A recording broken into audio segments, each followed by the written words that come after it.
Un saludo muy cariñoso en este día, viernes 24 de julio.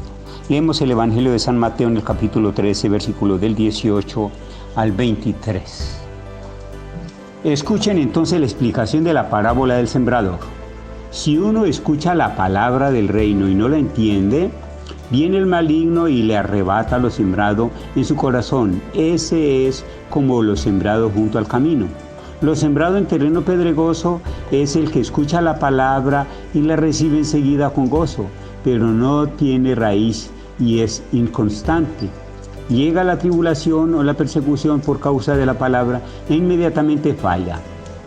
Lo sembrado entre espinos es el que escucha la palabra, pero las preocupaciones mundanas y las seducciones de la riqueza la ahogan y no da fruto.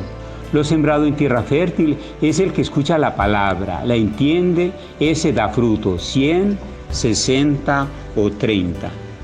Palabra del Señor, gloria a ti, Señor Jesús.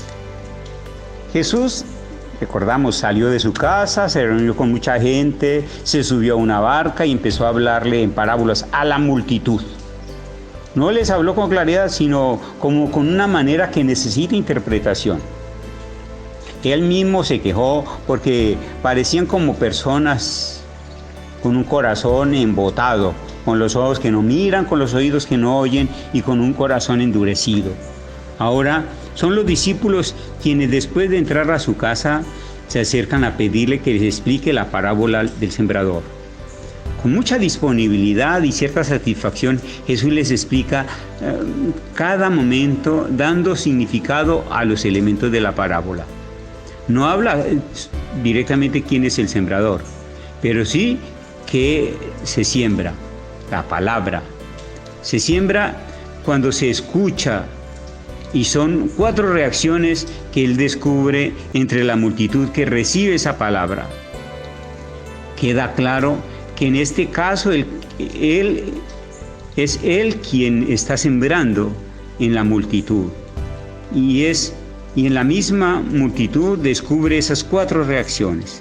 Sin embargo, él mismo es para la palabra hecha carne y se siembra a sí mismo, o el Espíritu es el que hace el trabajo también en otras personas y entiende que gran parte de esa siembra se pierde.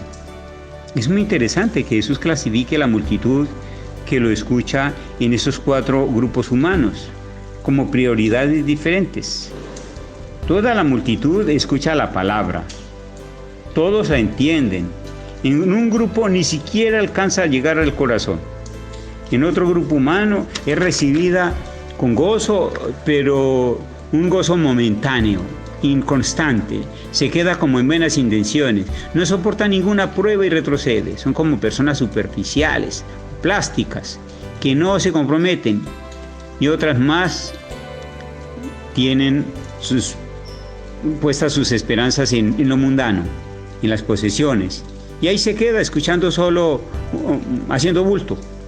Tienen otros planes, otros pensamientos, pero han recibido la palabra. Finalmente, pues está el último grupo, quizás el de los discípulos, donde cae la palabra, es recibida y produce fruto. No todos por igual, unos más, otros menos, pero los discípulos permiten que esa palabra los transforme y les incluya en el reino de los cielos. Jesús define bien a la gente que lo escucha y descubre sus prioridades y le dice la parábola exigiéndoles así su propio aporte, que consiste en buscar entenderla, en mostrar su interés, en convertirse en discípulos.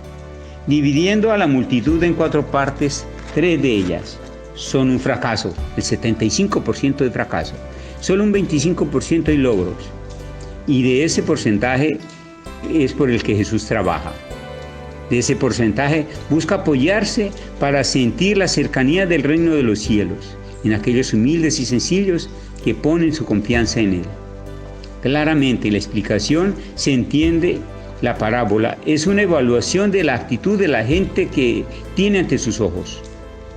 Está viéndolos a todos, los ha analizado a todos y sabe definir su actitud mediante la parábola. Quizás también pueda aplicarse hoy a la actitud de la gente que se dice cristiana o católica, por su bautismo, por algunos sacramentos que han vivido, pero sin un verdadero ejercicio de discipulado que les lleve a recibir esa palabra y a dar frutos en ella. La gente que participa de un buen entusiasmo pero se apaga, o aquellas personas superficiales, plásticas, que no profundizan en nada y viven como si todo fuera desechable, o los personajes que están siempre ocupados, estresados, sin tiempo ni para la familia, ni para ellos mismos, menos para la palabra que ha sido sembrada en ellos. ¿Y qué queda? Tú, yo, aquellos que somos capaces de saborear esa palabra, que la estudiamos, la meditamos, que dejamos que Jesús nos dedique tiempo para que la entendamos y dejemos que vaya llenando todo nuestro ser. Y al caer en cuenta de este análisis que ha hecho Jesús y entrar en sus sentimientos y en sus preferencias para hacer con ellos y quienes se encarna esa palabra, podemos sentir que está de nuestro lado y que nos acompaña en el intento de permitir que su palabra se encarne en nuestra vida y podamos disfrutar de la contemplación del reino de los cielos. Gloria al Padre, al Hijo y al Espíritu Santo, como era en un principio, ahora y siempre, por los siglos de los siglos. Amén. Oh Santa Teresita, patrona nuestra, enséñanos el caminito de tu infancia espiritual.